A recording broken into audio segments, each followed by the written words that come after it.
couldn't ask for a more perfect song for this morning after the devastation of this weekend and what it brought to the communities around us. So I'd like everyone just to be very still in their seats for a moment. Close your eyes if you're comfortable. But let's go into prayer.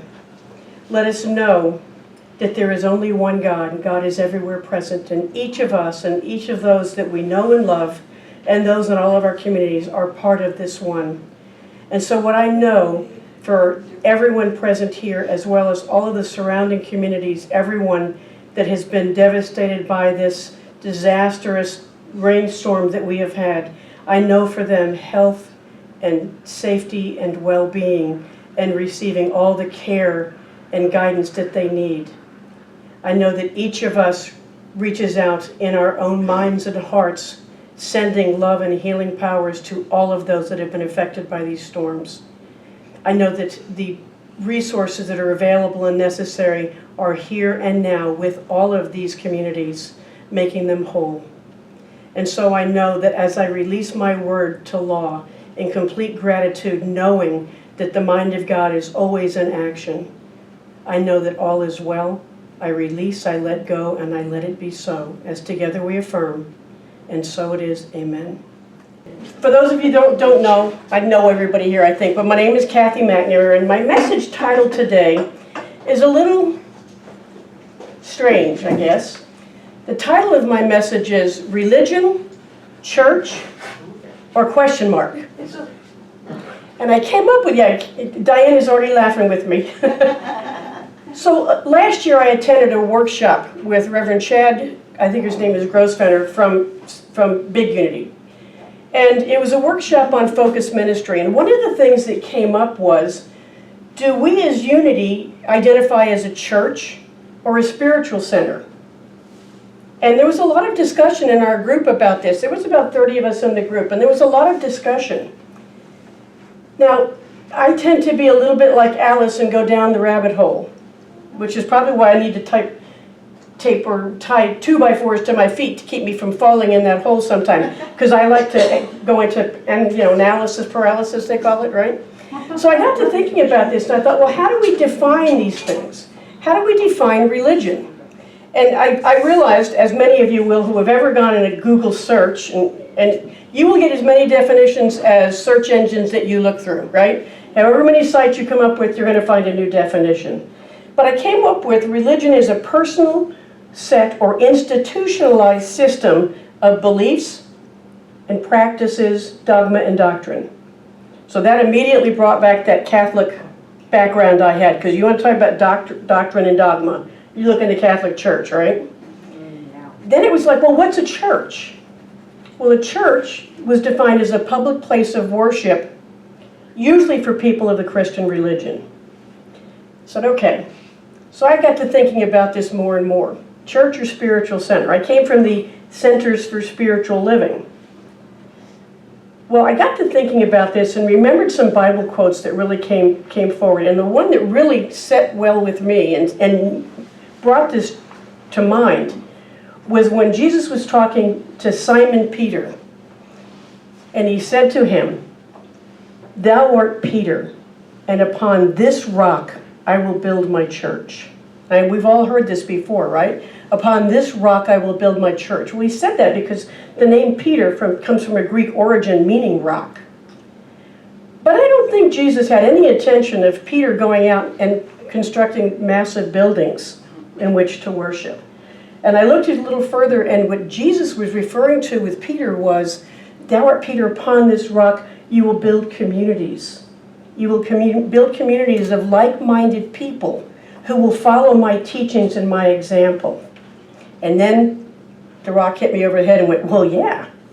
So we're a church because we are a group of like-minded people who come together and follow examples of Jesus, the master teacher, and follow teachings of Jesus and Charles and Myrtle Fillmore and Ernest Holmes and Thomas Troward and Ralph Waldo Emerson. And I can go on with all the spiritual leaders and the New Thought movements that brought us to where we are today.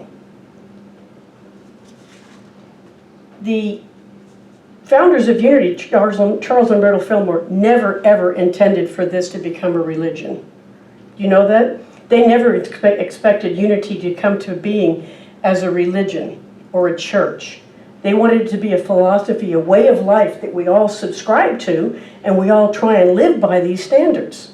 And we understand the divinity within, all the principles that come into being a member of a unity community. Ernest Holmes, who founded religious science that changed into Centers for Spiritual Living, primarily because as religious scientists, we got tired of saying, I don't know Tom Cruise, I'm not in Scientology. There was a lot of confusion going on there. But Ernest Holmes never, ever wanted his thinking of the science of mind to develop into a church or a religion. It was a philosophy. It's a way you live your life in freedom, knowing the divine within. So I got to thinking about this, and part of our workshop we did with Reverend Chad was to come up with what we call our elevator speech. You know what an elevator speech is? Yes. You work for a company and they say, what does your company do? Oh, well, we do this, this, this, this. So what do we do with our elevator speech for unity? That was the thing that came up. And there's a part in the church in New Braunfels where we do a statement of faith, and we kind of define unity. And Reverend Gary has a beautiful, grandiose way of saying it. I'm a little more simple with mine. And I will tell people, unity is a very practical, positive approach to Christianity, where we use all the tools at hand, the master teachings of Jesus, the Bible, Charles and Myrtle Fillmore's teachings, all these, so that we can use those to acknowledge the divinity within every person. And it's a mouthful, because maybe you're only going one floor on that elevator, right? You might lose somebody with positive, practical approach to Christianity. So I sit there and think, well, what about the people like the Dalai Lama? And the Dalai Lama has a beautiful saying, you may have already heard this. When the Dalai Lama asked, what is your religion? He said, my religion is kindness. And he stopped talking. My religion is kindness. And it really got me to thinking, do we think about that? Can unity exist without kindness? Can the principles of unity exist without kindness? My answer would be no. Diane is saying yes. No. Oh, no. I agree. Yeah, it cannot exist without kindness. Science, the science of mind, Centers for Spiritual Living, Baptists, Methodists, Catholics, Buddhists, Islam, any religion you want to throw out to me, kindness is one of the major tenets of that religion. So everything centers around kindness. So we have to ask ourselves, do we practice kindness on a regular daily basis? Now there's a song, and it came to me in the shower this morning, and I didn't look it up. Sign, sign, everywhere is sign, right? You remember that song? Okay, so we have signs all around us, right? Well, as I'm going down from my home to Unity New Braunfels or over to Common Street, anywhere, I go down 337 on the northern branch of it. And I turn on a little road, Hans Road, that takes me to Green, which is where my home church is, right? And there is a sign on Hans Road, directly across from the fire station. There's a little strip mall in there. And this sign's been up for months. In this case, that sign was my sign. Because the sign says, how will I choose kindness today? Or how will you choose kindness today? So every time I make that left turn onto Hans Road, and it's right there, you can't miss it, I see that sign and it's like, okay, how will I choose kindness today? Will I choose kindness today? Maybe I got up on the wrong side of the bed and I just don't feel like being nice to anybody. But when I see that sign, it's like, oh, kind of need to do that, don't I? I need to choose kindness today. And one of the things I think when we choose kindness, and there's all kinds of sayings out there, perform random acts of kindness and senseless acts of beauty. I always love that. But it became kind of a cliche. This sign, how will I choose kindness today, has not yet become a cliche for me. But it brought to mind the first thing that I realized that I always forget when I'm choosing kindness today. I forget the most important person in my life. Who is that? Me. I forget to be kind to me sometimes. Maybe taking that extra 5 minutes laying in the bed because the pillow just feels really good right now and the dog snuggled up to me and Connie's just resting peacefully. maybe I'm going to choose to be kind to myself today and not eat the extra piece of blueberry pie that Connie just made, because that probably being a lot kinder to my waistline. By the way, I was really kind to myself and ate most of the pie this weekend because it's my favorite. But there's ways we show ourselves kindness, but do we always remember to do that? You know, if Megan or Connie spills something on the countertop and it goes everywhere, I'm not going to go up to them and say, "You idiot, what'd you do that again for?" I'm not going to do that. But if I do it, I may have the self-talk and say, "You knucklehead, you knew that was going to happen." Not too long ago, I forgot to empty the coffee pot before I put it back under the coffee machine, which was already set and ready to go for the next morning. So the next morning, I hear this and realized that I had an opportunity to clean my countertop again, because I had coffee cascading everywhere. And I realized I don't need to chastise myself. I've done it before. I will probably do it again at some point in time. But it wasn't anything to get upset about. I was kinder to myself in this time. So we have to realize things that we need to do to be kind. And kindness doesn't have to be a grandiose gesture. You know, kindness doesn't have to be, "Oh, I'm going to go over to my neighbor and weed their yard and do." No, it doesn't have to be that. You don't even have to go over to see your neighbor to be kind to them. Linda just said you can wave and smile. If you don't even see them, you can have kind thoughts. We discount the kind thoughts we have for others as being gestures of kindness. Megan found this quote for me, and I absolutely love it. It's by a person by the name of Anthony D. Williams. And so help me God, I don't know who Anthony D. Williams is. I Googled, and there are a plethora of Anthony D. Williams that you'll find on the internet. But this quote was beautiful. "Do one act of kindness each day of the year and change 365 lives." One act of kindness. Isn't that wonderful? Do one a day. So let's say you have 6 bad days this week. You don't want to think kindness about anybody. Well, what if you only did it once a week? That's 52 lives you'll change in a year. And you can start doing the math with me. 52, well, I'll do it Monday and Thursday. Okay, so now I'm up to 104. Well, maybe I'm a Monday, Wednesday, Friday kind of gal. Now I'm up to 156. You know where I'm going with this? So, if you do it just once a day, it's 365 times. But what if you're one of those people that on Thursday, you had a really good day and you thought 3 times just on that one day? And sometimes it's a very simple little thing. Sometimes it's Connie and I love to get up in the morning and we'll go out on our PJs on the back porch and sit and have coffee. So maybe I get up and say, "Hey, let me get you another cup of coffee." It's a regular thing that we do for one another. We don't think about it, it's just something we do.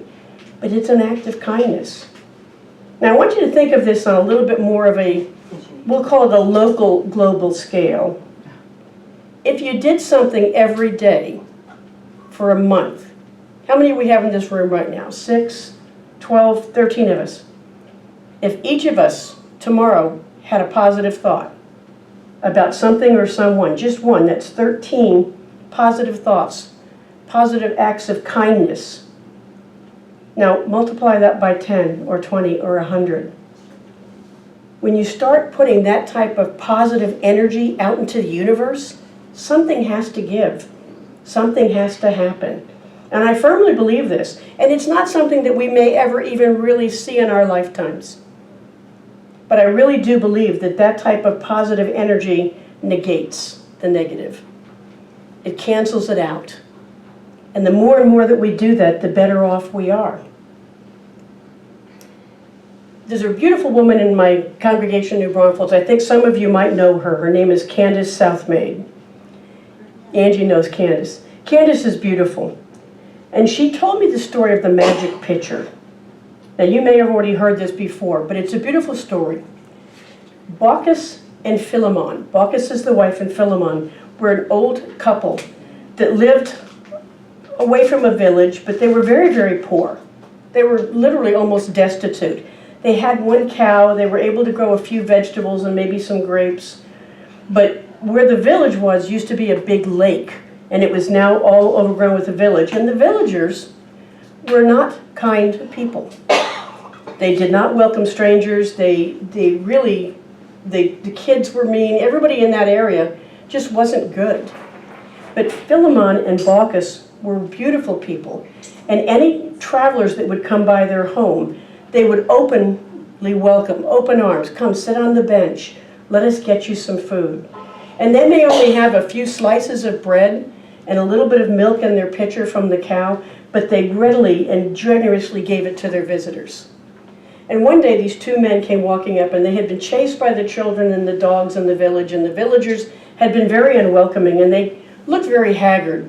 And they came up towards Philemon and Baucus, and Philemon said to Baucus, go get them something, and I'll greet them. And he brought them up. Well, unbeknownst to them, the two visitors were Zeus and Hermes, Greek gods. And they came up, and the visitors said, oh, if we could just sit for a while. They were so unwelcomingly and welcoming the village. And Baucus and Philemon welcomed them and gave them bread. And when it was all said and done, one of the visitors said, could I have some more milk, please? And Baucus kind of sheepishly said, I'm so sorry, but there's nary a drop left in the pitcher. And he said, oh, pour it in my bowl anyway. So she poured, and milk came flowing out. And she was astonished.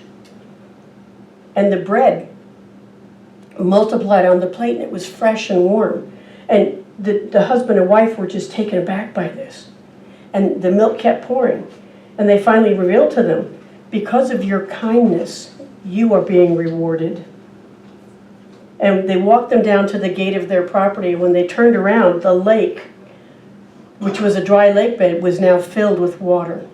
And it's where the village used to be. And they were alarmed. They said, have no fear. All of those mean villagers are now fish swimming in the bottom of the lake. And they said, now go home and rest. And they turned around, and this little hovel of a shack had turned into a beautiful palace. And they said, not only have you been rewarded for your acts, but that pitcher and that plate will never be empty again. And the magic pitcher was never lacking of any milk to pour for any of their visitors. And hearing this story, and Candace loves this story, and it was a beautiful short story that she shared with me, but what was impacting to me was that it falls straight into a quote by my favorite Sufi poet, and you guys have heard me say this before, Rumi. Rumi says, when we practice loving kindness and compassion, we are the first ones to profit. Now, we don't go out and say, okay, well, I'm going to do something nice for Maria because I want this and I want that and I want that. We don't do that. We do it because it's natural to us. It's in our nature to be kind and nice to others, to be compassionate. But when we do that, we are the first to benefit and profit from that.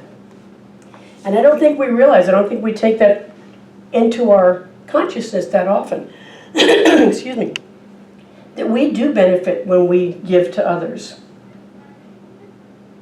We are the ones who reap the benefits of being kind, of being loving. Because whatever it is you put out into the world is what you get back, right? So let me ask you, who here can relate something to me, a kind gesture they've had extended to them recently? Linda.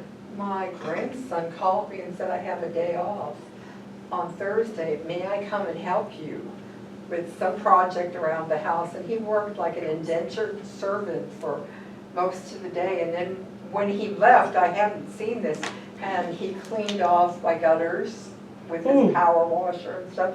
And I noticed that he had swept the back slab, and he had made a heart with the power washer. Wow. So sweet. So that is so sweet. What are some kind gestures we can do for others? Megan, I know you have one you do every time you go through the drive-thru. What is it? Oh, I pay for the car behind me at Starbucks. Megan always pays for the car behind her at Starbucks, no matter what the order is.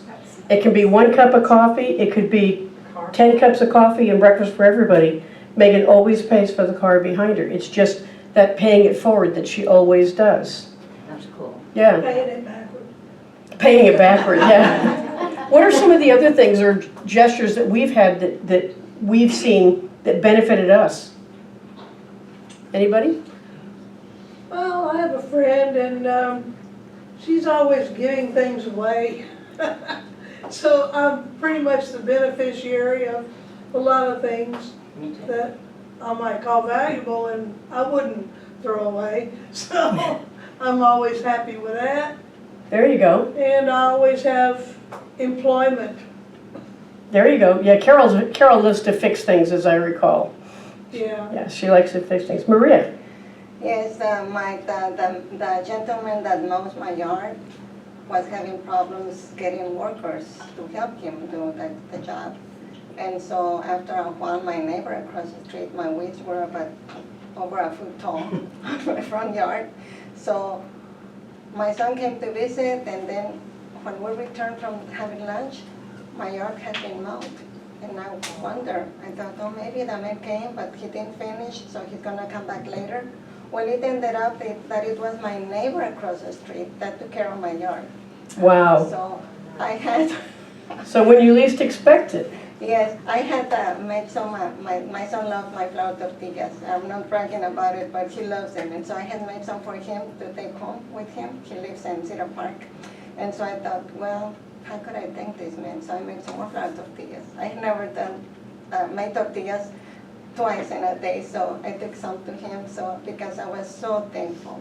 He was saving me trouble from the homeowners association. Yes. Sent me a fine Oh. because my yard was so beautiful looking. So anyway. Nice, nice. Yes. Anybody needs flour tortillas? Oh, Megan's raising her hand right now. We're big flour tortilla fans in our house.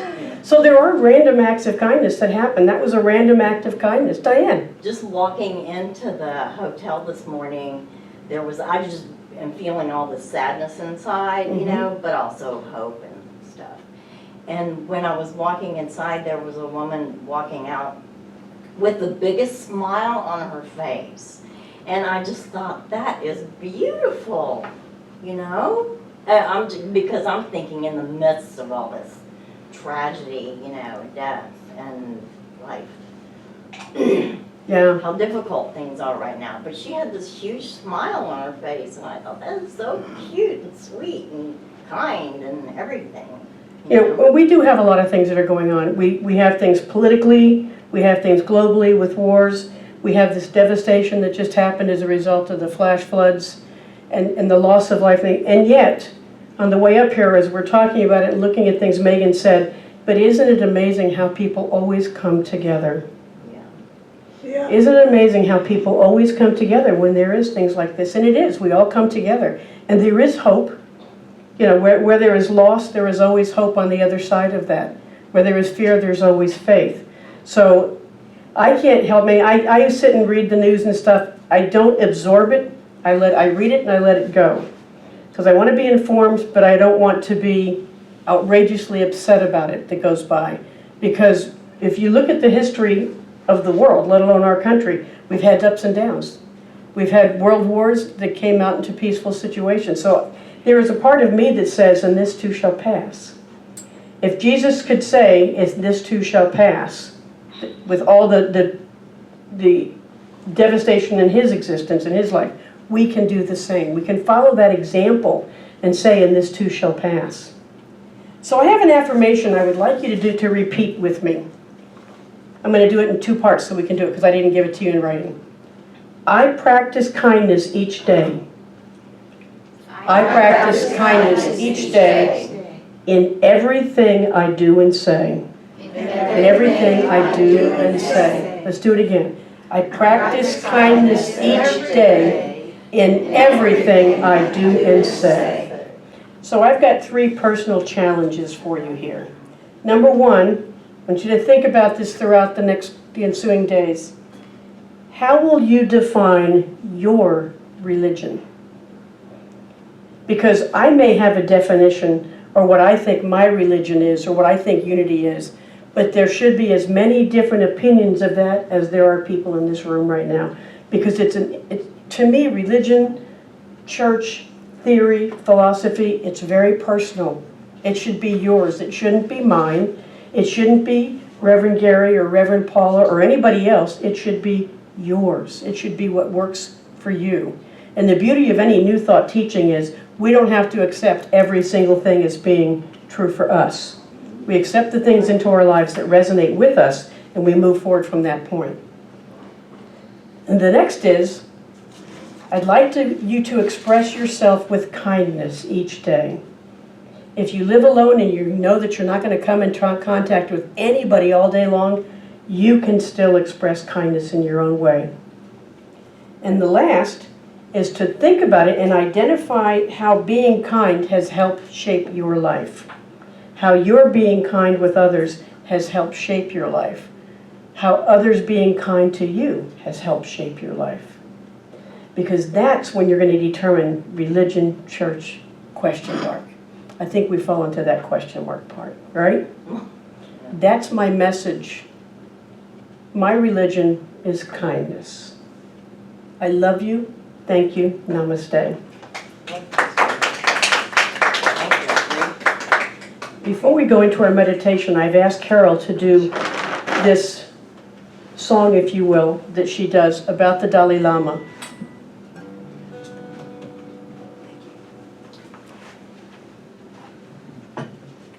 Thank you, Kathy. That was inspiring as always. I read a very skinny book I found on the Dalai Lama in a library, and he just had such little pithy sayings where he just summed it up. You know, my religion is kindness. And this song came to me. It's called Dalai Lama Says.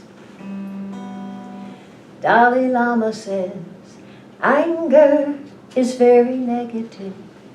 You must rid your heart and mind of this emotion every time that it appears. And Dalai Lama says, hope is very, very positive. We must keep hoping for the best there is. For if we act in anger, then hate may follow after. It's like sticking your finger in your own eye.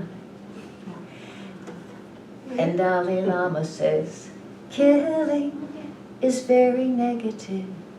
Every living thing's connected, even insects are protected and revered. And Dalai Lama says, kindness is very, very positive.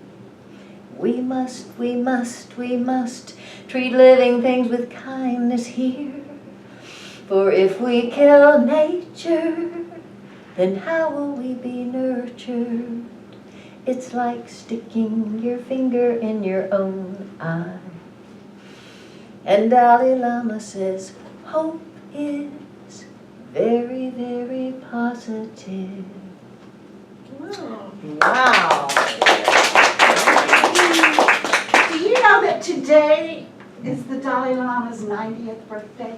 Oh, really? Today, Today. July 6th. Oh, wow. Divine Oh, synchronicity. fabulous. He was born. So we have Carol with another song for us, which, Am I going to hand out the rest of those since I only brought 8 copies? okay, we have I've had extra copies of this song. It's called Kindness by Stephen Bell. Yeah, I think Reverend Gary was speaking on kindness, and so I looked up kindness, songs about kindness on the internet, and I stumbled onto this song. I think it's just wonderful. So I thought what I would do, because probably you may not have heard it, unless I've done it here before, but I don't think I have, is I'll sing through it once, and then you can sing with me again. And so I'll do the whole song from beginning to end. We'll do it twice.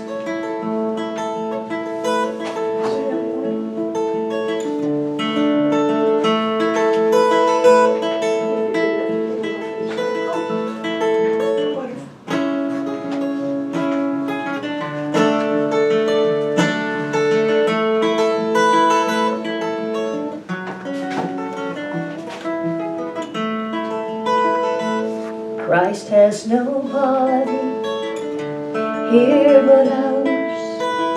No hands, no feet here on earth but ours. Ours the eyes through which he looks on this world with kindness. Ours are the hands through which he works. Ours are the feet on which he moves. Ours the voices through which he speaks to this world with kindness. Through our touch, our smile, our listening ear, embodied in us, Jesus is living here. Let us go now, inspirited, into this world with kindness. Christ has nobody here but ours. No hands, no feet here on earth but ours. Eyes which he looks on this world with kindness. Ours are the hands through which he works. Ours are the feet on which he moves. Ours the voices through which he speaks to this world with kindness. Through our touch, our smile, our listening ear, embodied in us, Jesus is living here. Let us go now, inspirited, into this world with kindness. Let us go now, inspirited, into this world with kindness.